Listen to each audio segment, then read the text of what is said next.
Wabarakatuh. Waalaikumsalam warahmatullahi wabarakatuh. Selamat pagi Bapak Ibu guru hebat semua. Apa kabar pagi hari ini? Alhamdulillah. Baik. Pertama-tama marilah kita panjatkan puji dan syukur atas kehadirat Allah Subhanahu wa taala telah memberikan izin dan hidayahnya sehingga kita semua berada di sini kembali ke sekolah mengikuti kegiatan diseminasi penyebaran penerapan budaya positif di lingkungan sekolah kita. Perlu kita ketahui juga, kegiatan ini merupakan bagian dari komunitas belajar kita di sekolah, yaitu Kombel. Saya berharap Bapak Ibu guru hebat semua, semoga bisa bermanfaat untuk kita semua di sini dan kedepannya kita semua bisa berbagi praktik baik antara teman sejawat. Baiklah, untuk selanjutnya sebelum kita lanjut ke materi, terlebih dahulu kita berdoa. Semoga apa yang kita lakukan pagi hari ini dimudahkan oleh Allah Subhanahu wa taala. Kepada Pak Rahim dimohon untuk memimpin doanya.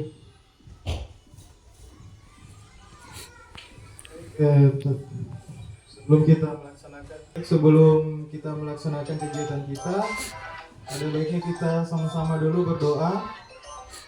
Semoga apa yang kita rencanakan atau apa yang ingin kita lakukan ini bisa bermanfaat bagi kita semua. Berdoa mulai.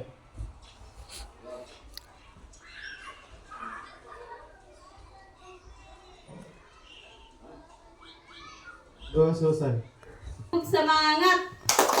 Semangat. Oke, silakan duduk. Terima kasih.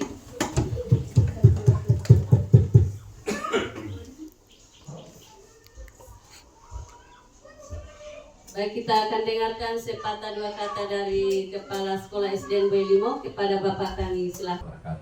Waalaikumsalam warahmatullahi wabarakatuh. Syukur senantiasa kita panjatkan kehadirat Allah Subhanahu wa taala yang mana atas rahmatnya sehingga pada pagi hari ini kita masih diberikan kesehatan serta kekuatan sehingga kita bisa hadir di sekolah dalam rangka melaksanakan tugas dan kewajiban kita.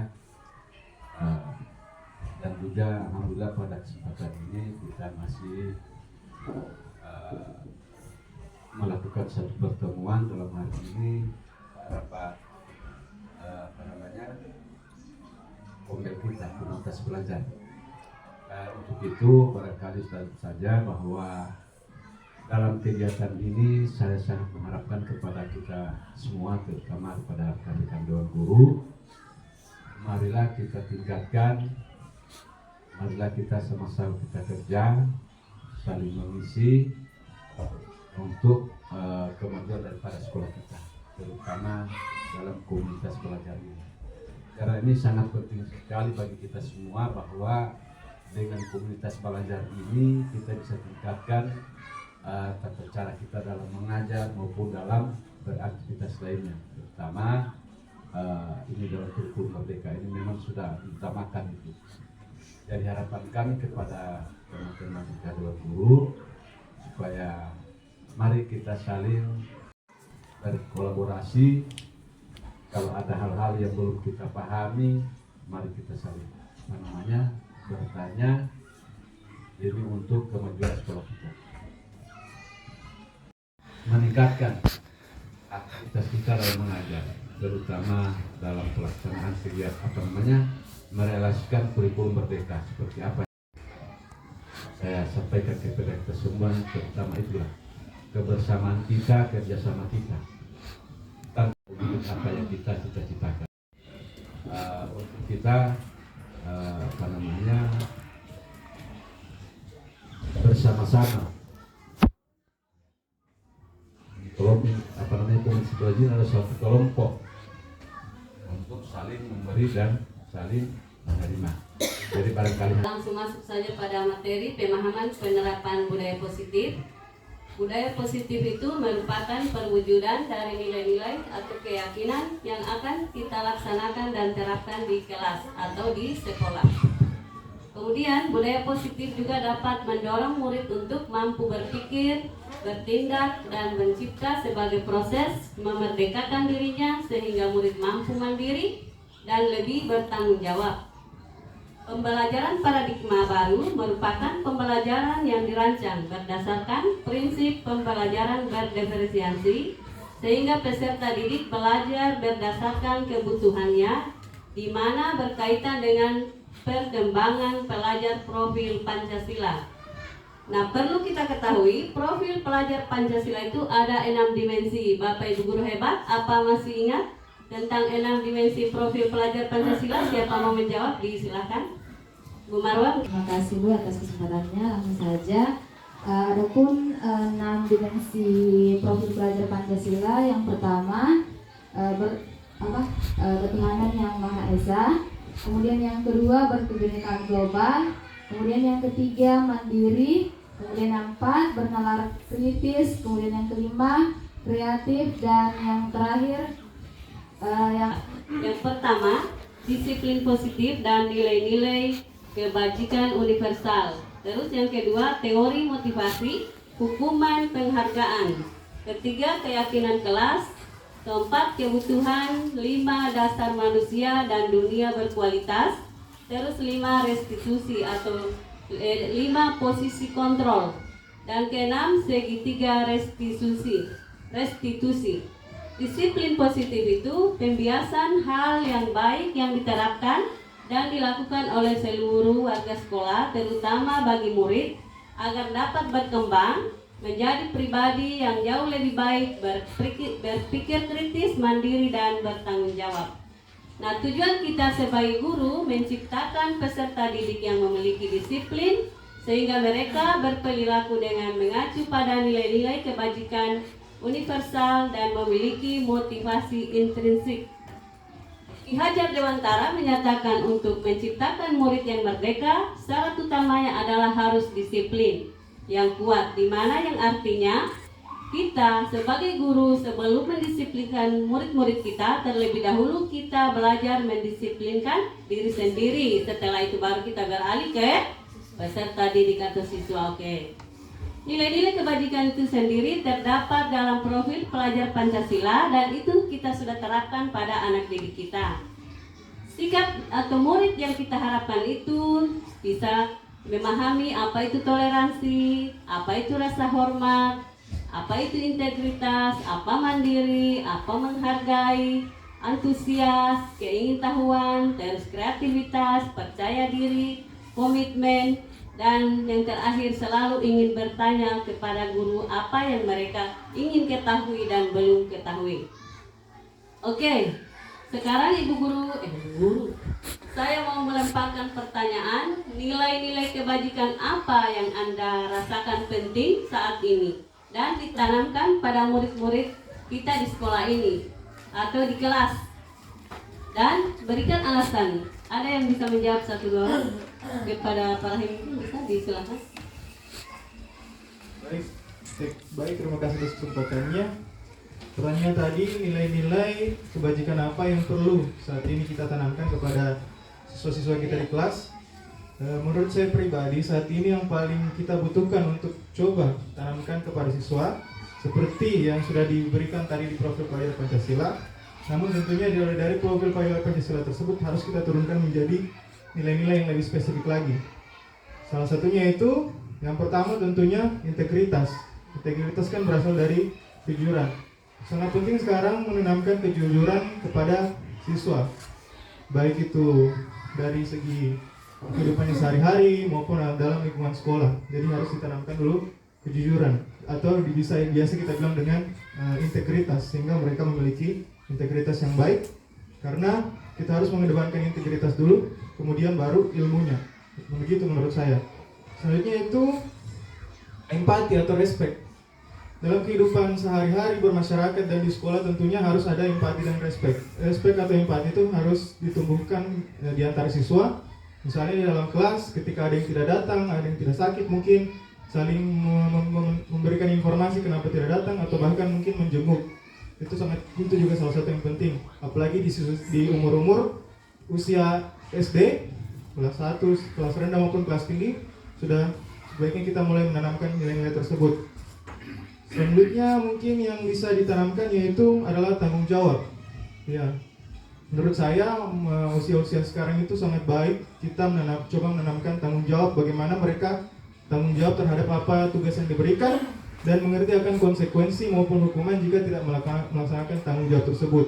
Setelah mengajarkan tentang tanggung jawab, tentunya mereka akan mendapat hak. Mereka juga perlu mengetahui hak-hak. Sehingga menurut saya hal-hal tersebut bisa membangun karakter dari siswa-siswa itu. Oke, mungkin itu saja yang bisa saya sampaikan tentang nilai-nilai yang perlu ditanamkan.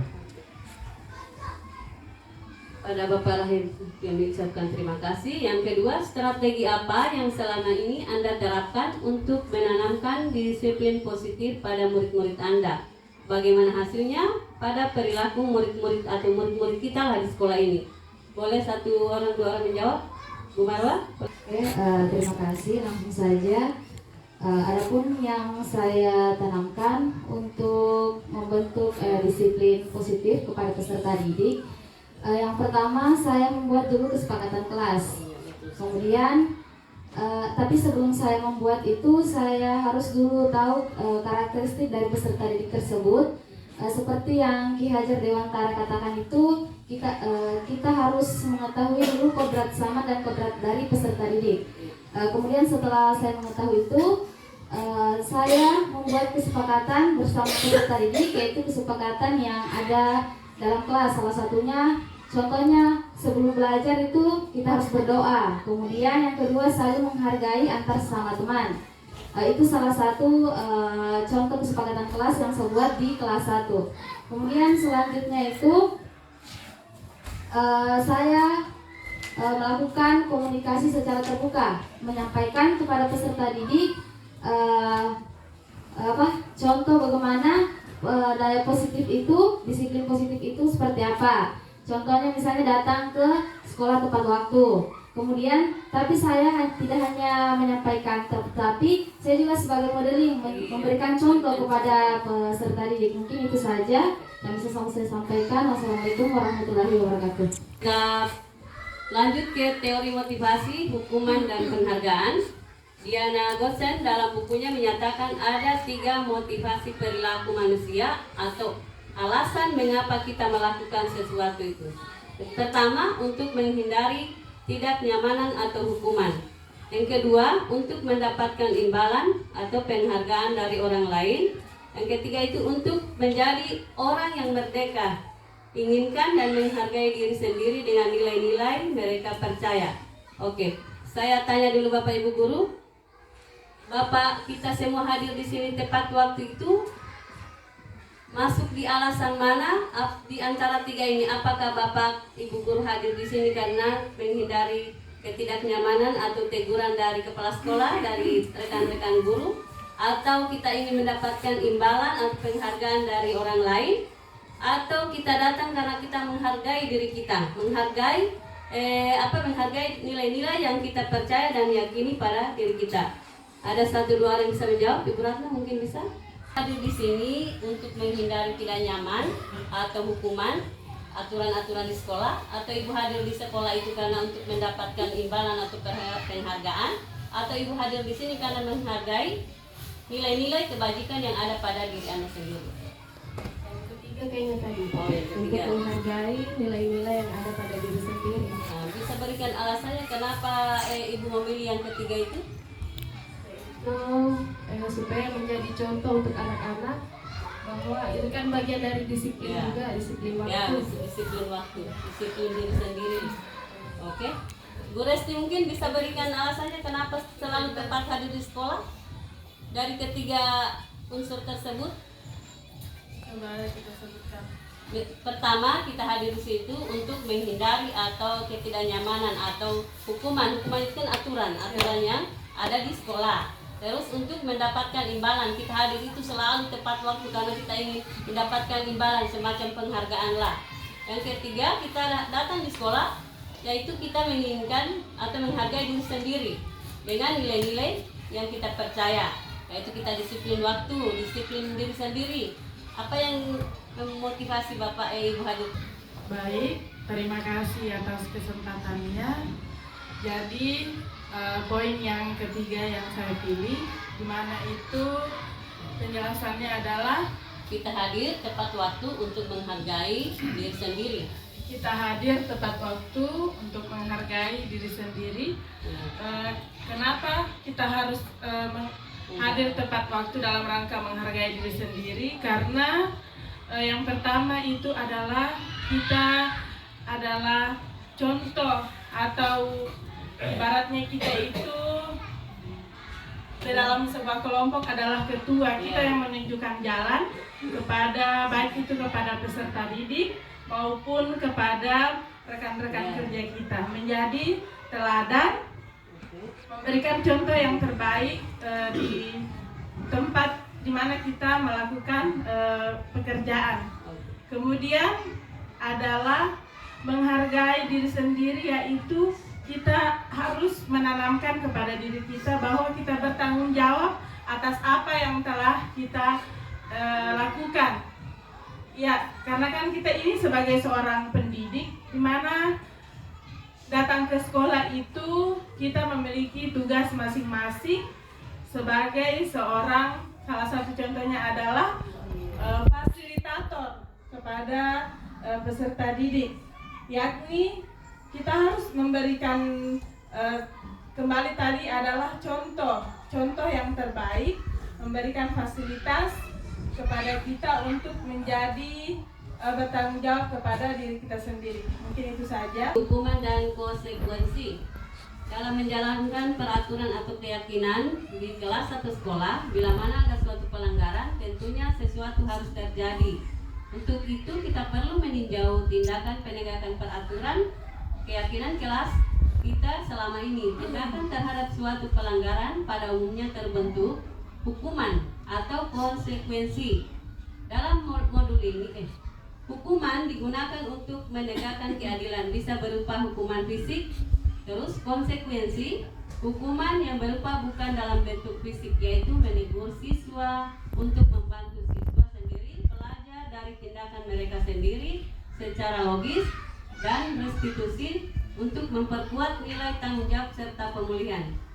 Oke, sepertinya tidak usah kita jelaskan panjang lebar karena kita semua adalah Bapak Ibu guru sudah paham semua sebenarnya yang kita jelaskan ini, cuma kita hanya memperkuat saja. Kita lihat ada soal di situ. Oke, saya langsung lempar ya, silakan dijawab yang termasuk hukuman dan konsekuensi. Yang pertama, mencatat 100 kali di dalam buku kalimat saya tidak akan terlambat lagi. Karena terlambat ke sekolah itu termasuk hukuman atau konsekuensi. Kita tahu hukuman itu adalah tindakan ya. Kalau konsekuensi teguran. Oke.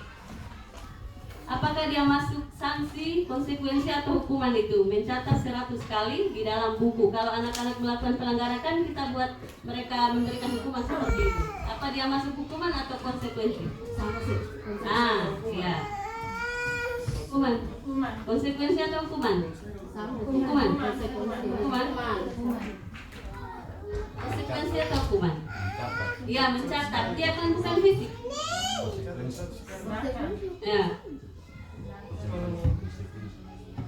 Kalau saya Konsekuensi? mencatat 100 kali itu hukuman, karena Hukuman. pengertian dari Oke, boleh.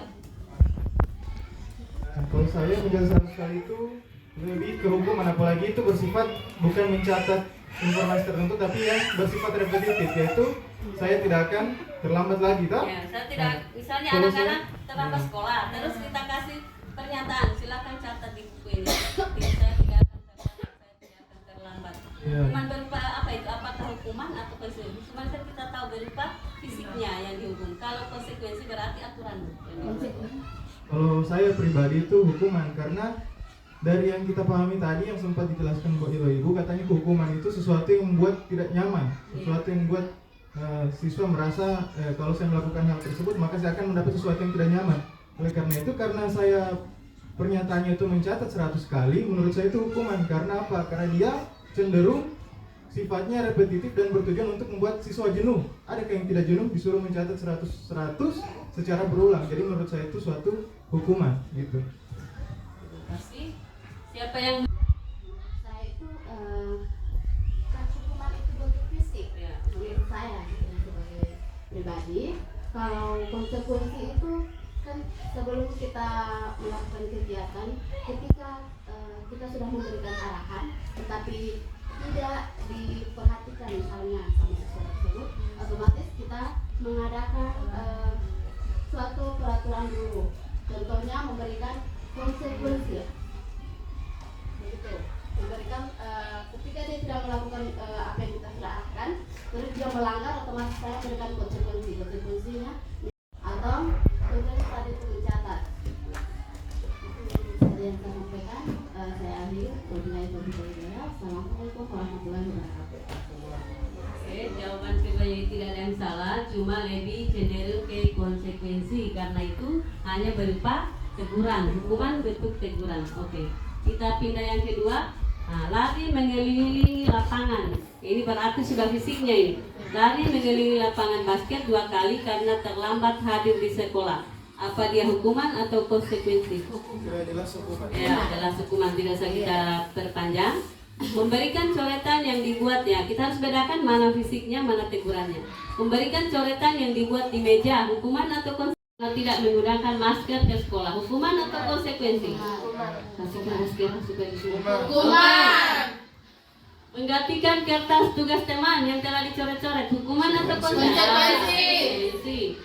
Berjemur di lapangan basket jam 12 siang karena mengobrol dengan teman, hukuman? Oke.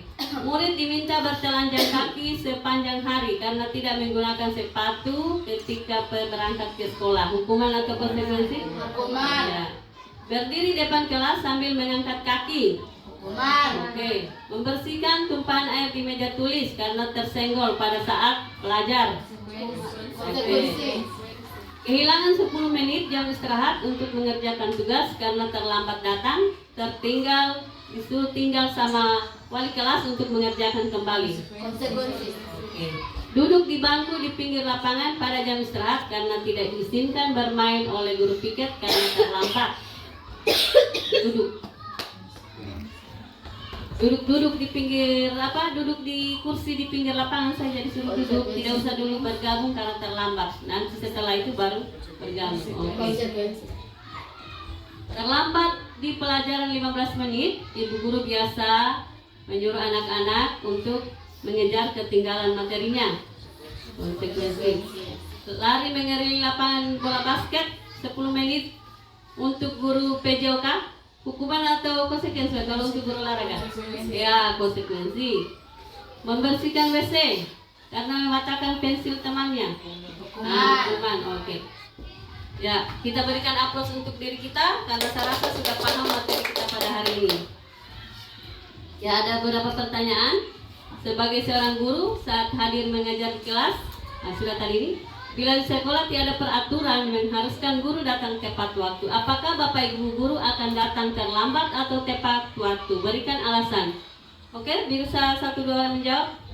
Bila ke sekolah tidak ada aturan yang mengharuskan kita tepat waktu, apakah Bapak akan tetap datang tepat waktu atau akan datang terlambat ke sekolah? Berikan alasan. Meskipun tidak ada aturan, menurut saya sudah jelas kalau kita memiliki tanggung jawab sebagai seorang guru. Sebagai seorang guru tentunya sebagai orang yang memiliki akal dan memiliki nilai-nilai integritas, nilai kebahagiaan, tentunya sadar bahwa akan tanggung jawab yang kita emban sebagai seorang guru. Otomatis kita harus datang tepat waktu meskipun tidak ada aturan tertentu. Kan bukan berarti aturan itu harus tertulis. Aturan itu tentunya misalnya norma-norma yang ada tidak harus tertulis, nanti ditulis di dinding di mana baru kita ikuti. Tentunya nilai-nilai tersebut bukanlah harus yang tertulis, tapi ada juga yang tersirat.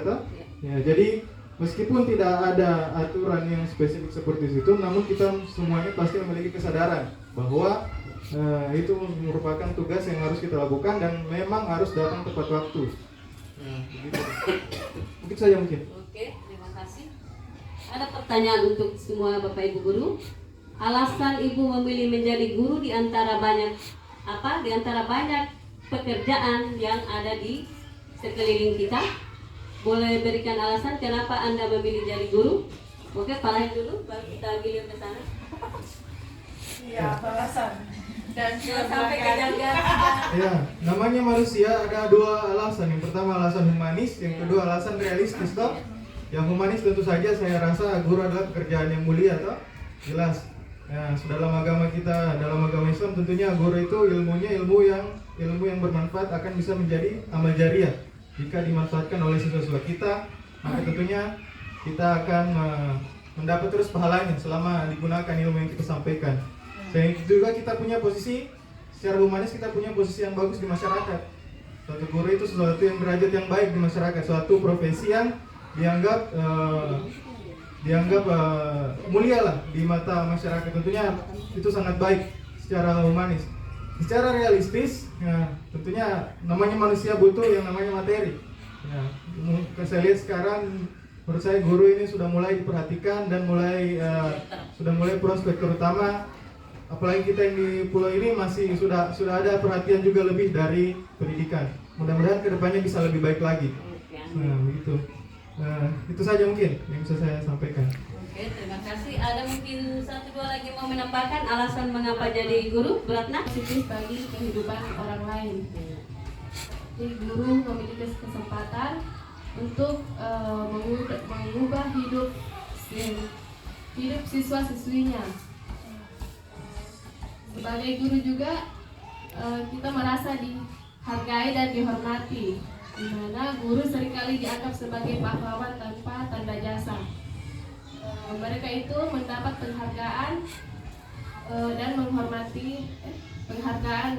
penghormatan dari masyarakat. Oke. Kalau saya, kenapa kemudian sebagai menjadi guru? Yang pertama tujuan saya ingin mencerdaskan anak bangsa. Itu tujuan utama. Kemudian yang kedua, kenapa saya tadi sudah disampaikan juga oleh teman tadi bahwa guru itu sangat berperan di masyarakat. Karena menurut penilaian masyarakat bahwa guru itu adalah serba bisa. Dan juga guru itu sebagai teladan di masyarakat. Samping daripada teladan untuk murid, juga menjadi teladan kepada masyarakat.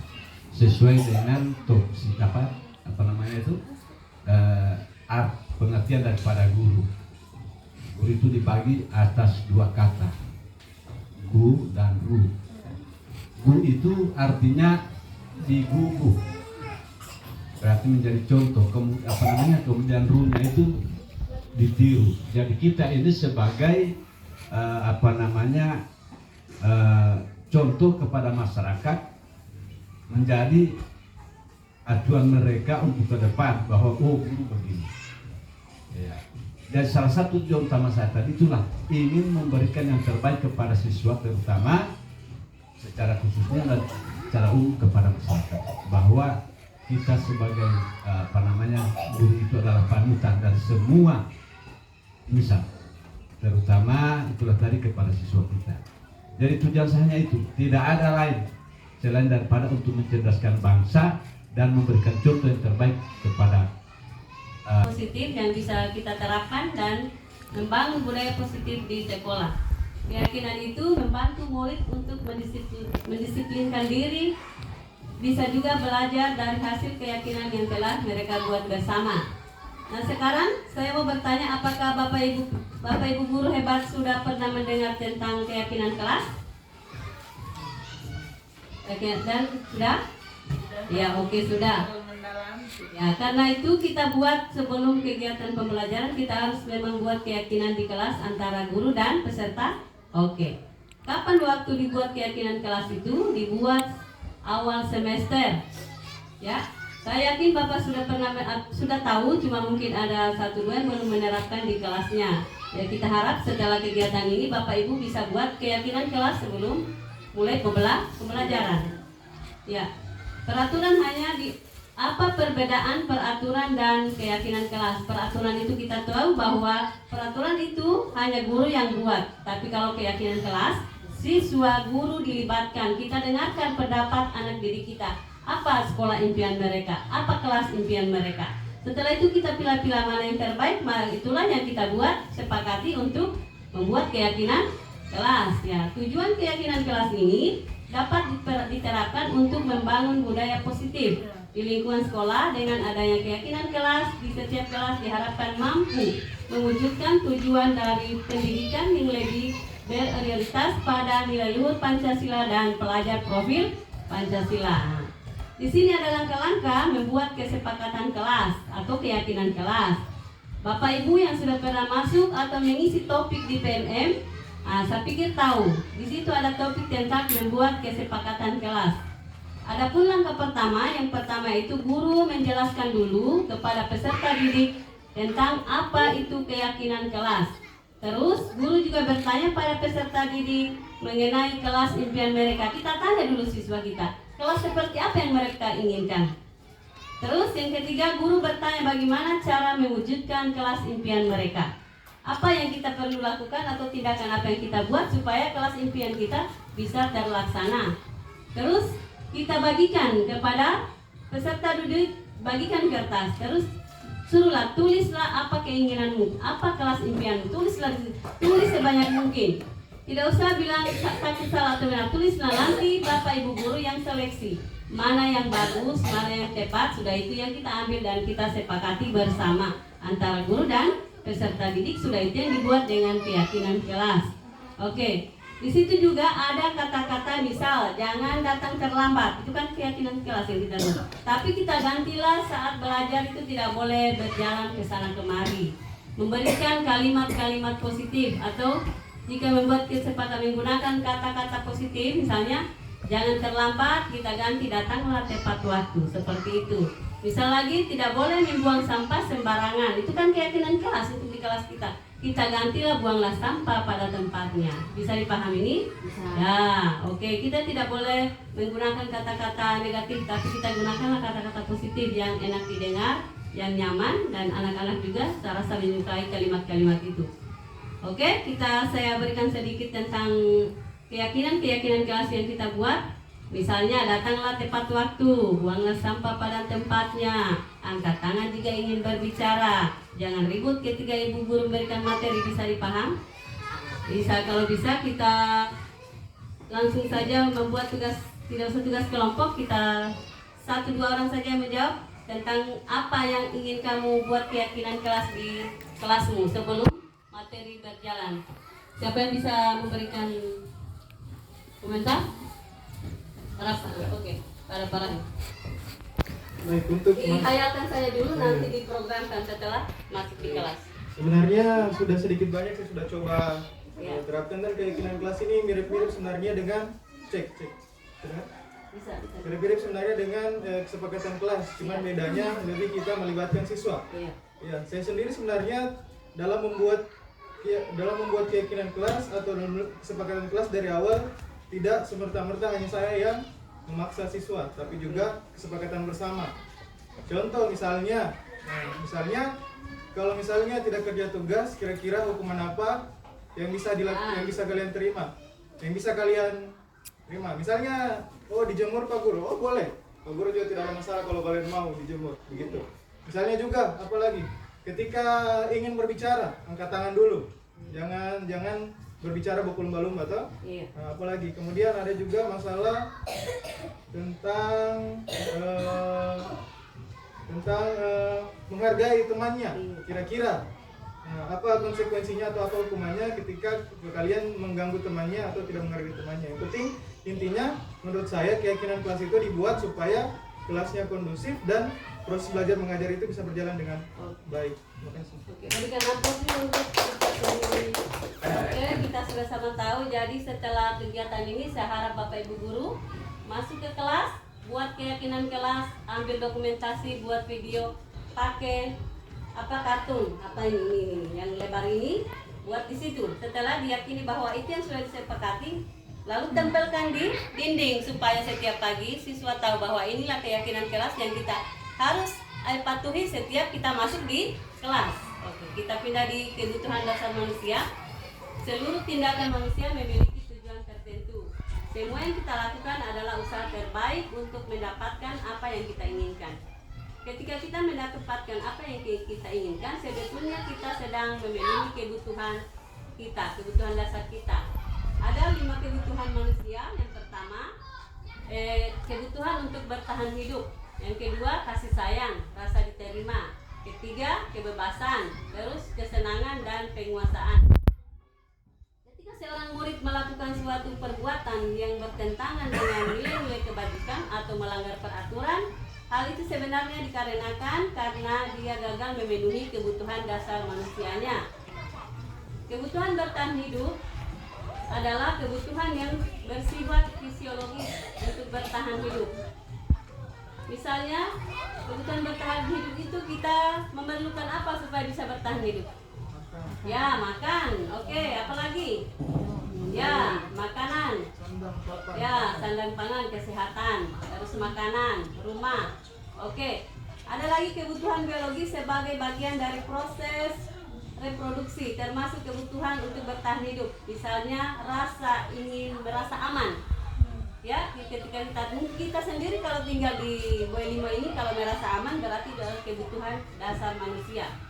Terus kasih sayang diterima. Kebutuhan ini berikutnya termasuk kebutuhan fisiologis. Kebutuhan ini seperti disayangi, diterima, meliputi kebutuhan akan hubungan, koneksi antara sosial. Nah, ini kita beri contoh untuk kita saya di sini.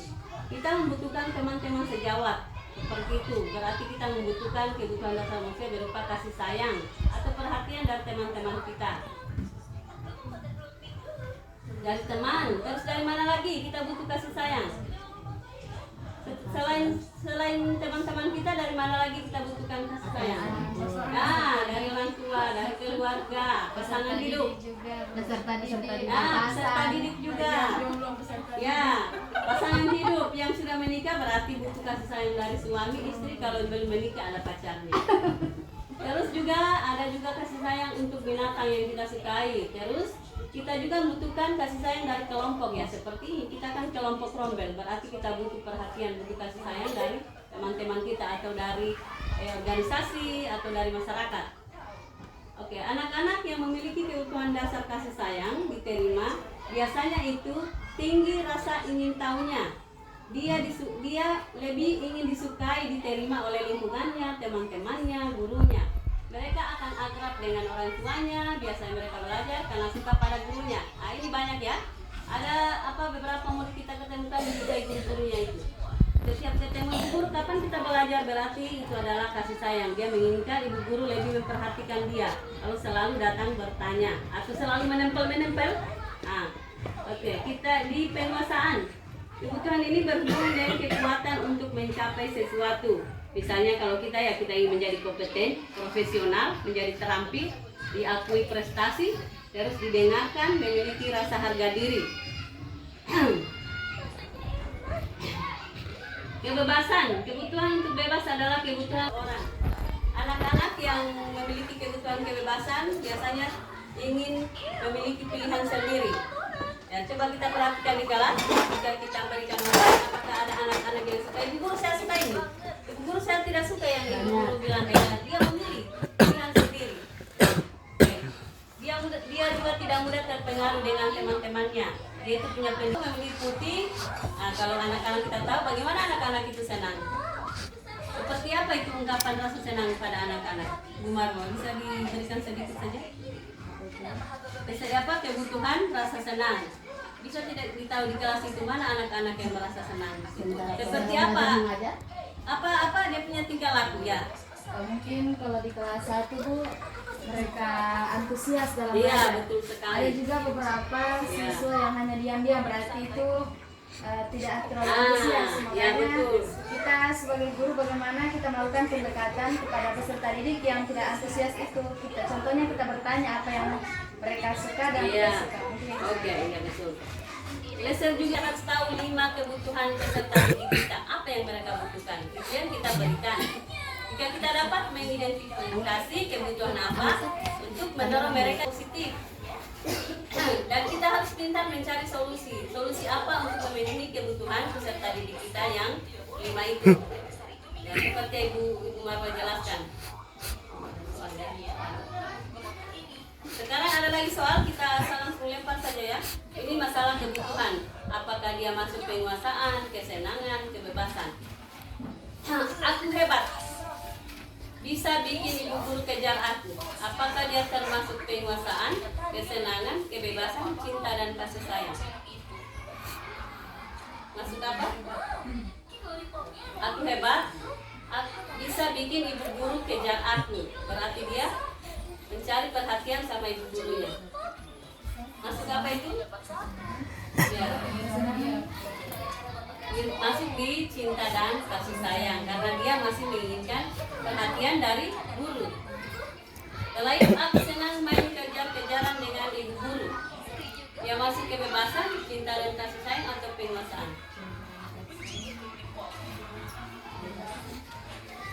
Aku senang main kejar, berarti dia masih senang dengan ibu gurunya. Terus aku hebat, itu menunjukkan apa itu? Penguasaan, kesenangan, kebebasan. Aku hebat. Dia tidak coba, dia hanya mempercaya dirinya. Aku hebat. Ya, penguasaan. Aku bosan belajar. Ibu guru, aku bosan belajar. Aku ingin seperti ini, seperti itu. Apakah dia penguasaan, kesenangan, kebebasan? Iya, dia menginginkan kebebasan. Kalau sudah ada siswa yang seperti berat, sudah bosan dia. Dia menginginkan hal lain. Oke. Atau menyetir mobil itu seru. Apa dia masuk kesenangan? Penguasaan, ya, kesenangan ya, kita tahu. Berarti dia memenuhi kebutuhan kesenangannya. Biar jalan-jalan naik mobil sama teman-temanku. Masuk di kesenangan, kebebasan, cinta dan kasih sayang. Cinta dan kasih sayang karena dia membutuhkan teman. Biar jalan naik mobil sendiri. Aku bisa jalan naik mobil sendiri. Ya, dia itu apa? Penguasaan karena dia bisa percaya diri bawa mobil sendiri. Oke, kita pindah di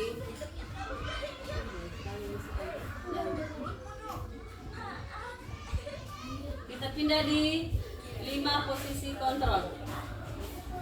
Proses menciptakan kondisi bagi murid yang memperbaiki kesalahan. Kemudian restitusi, proses kolaboratif yang mengajarkan murid untuk mencapai solusi sendiri. Ada 5 posisi kontrol. Yang pertama penghukum, membuat merasa bersalah, teman, pemantau dan manajer. Saya jelaskan dulu satu-satu. Menghukum, seorang yang menghukum bisa menggunakan fisik atau verbal. Orang-orang menjalankan posisi penghukum senantiasa mengatakan bahwa sekolah memerlukan sistem atau alat yang dapat menekankan murid-murid lebih untuk mematuhi aturan. Terus ada lagi konsekuensi. Apa tadi yang kita sudah bahas konsekuensi itu? Bisa satu orang memberikan apa tadi? Ya, memberikan rasa bersalah pada posisi agar anak tersebut bisa merubah tingkah lakunya ke lebih baik, memberikan teguran yang baiklah. Oke, kita pindah lagi ya. Banyak ini lantas. Kita lewati sambil lintas kanan.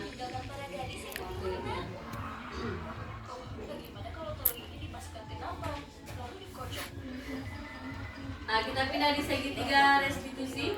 Ada validasi tindakan yang salah, menanyakan keyakinan kelas, menstabilitaskan identitas. Validasi tindakan yang salah, kamu tentu punya alasan mengapa melakukan itu. Adakah cara yang lebih efektif untuk mendapatkan apa yang kamu butuhkan? Menanyakan keyakinan apa yang telah kita sepakati, kamu ingin menjadi orang seperti apa? Menstabilkan identitas, setiap orang pasti pernah melakukan kesalahan. Kamu bukan satu-satunya yang pernah melakukan kesalahan.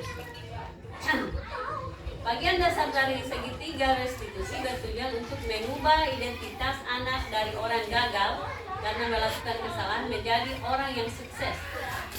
Anak yang melanggar peraturan karena sedang mencari perhatian. Jangan kita, kalau anak-anak kita sering melakukan kesalahan atau pelanggaran, jangan kita jengkel. Berarti kita cari tahu dulu, mungkin dia butuh perhatian dari kita, mungkin dia kurang perhatian di keluarganya, di lingkungannya, mungkin dia butuh perhatian dari guru. Karena ada seperti kita suka ditegur-tegur, biasanya memang anak-anak suka mencari perhatian. Jadi kita menyiasati atau mencari solusi. Validasi tindakan yang salah, setiap tindakan kita lakukan dari sebuah tujuan, yaitu memenuhi kebutuhan dasar. Kalau kita memahami kebutuhan dasar apa yang mendasari sebuah tindakan, kita kita akan bisa menemukan cara-cara yang paling efektif untuk memenuhi kebutuhan tersebut. Menanyakan keyakinan. Teori kontrol menyatakan bahwa kita pada dasarnya termotivasi secara internal. Ketika identitas sukses telah tercapai dan tingkah laku telah divalidasi, maka anak akan siap untuk dihubungkan dengan nilai-nilai yang dia percaya dan berpindah menjadi orang yang dia inginkan. Oke. Saya tanya dulu, ketika Bapak Ibu guru menemukan anak-anak yang melanggar kesalahan atau tidak menaati peraturan di kelas, apa yang Bapak Ibu guru lakukan? Siapa dulu menjawab? Terkait dengan kalau kita sudah buat keyakinan keyakinan kelas, boleh Bu Resi, anak-anak kita temui tidak menepati apa yang kita buat keyakinan kelas itu, apa yang kita sepakatan atau keyakinan kelas sudah ditempel, anak-anak sudah tahu, kita sudah sepakati, terus ada anak-anak yang tidak mematuhi peraturan yang kita sudah sepakati.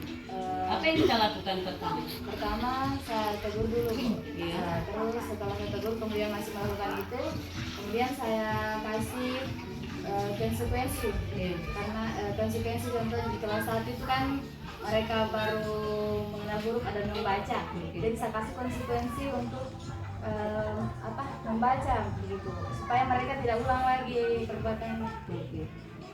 Ibu Lina bisa, karena semua tidak mungkin kita sampaikan, bisa alasan berbeda-beda. Coba berikan alasan kalau anak di dalam kelas itu sementara kamu mengajar dan sudah ada keyakinan disepakati, anak tersebut tidak mematuhi apa yang kita sudah sepakati.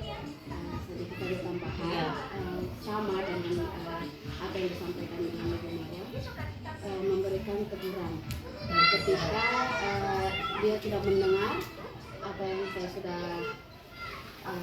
tegur tadi kesalahannya, karena di situ kan sudah ada diterapkan misalnya aturan toh, tapi dia tidak mematuhi peraturan tersebut. Saya sudah tegur, tapi masih dilanggar begitu, tidak dipatuhi. Saya memberikan konsekuensi. Contohnya konsekuensinya yaitu menghafal kali-kali, kan sudah kelas 3 gitu. Mungkin itu saja. Bu Ratna, bagaimana tindakan Anda ketika ada anak-anak peserta didik kelas yang tidak mematuhi keyakinan kelas yang sudah disepakati dibuat bersama? Mungkin sama juga seperti ibu lainnya, memberikan teguran kepada peserta didik apabila mereka tidak mematuhi keyakinan kelas itu. Contohnya seperti di kelas 2 itu saya memberikan keyakinan kelas, sebelum masuk kelas kita membersihkan dulu. Terus pas jam masuk kelasnya belum bersih, jadi otomatis sebagai guru memberikan konsekuensi kepada murid, seperti yang piket hari ini diberi konsekuensi, entah itu membersihkan kembali atau hukuman kah, dijemur kah. Bu Resti, boleh berikan pendapatnya? Baik, terima kasih atas kesempatannya.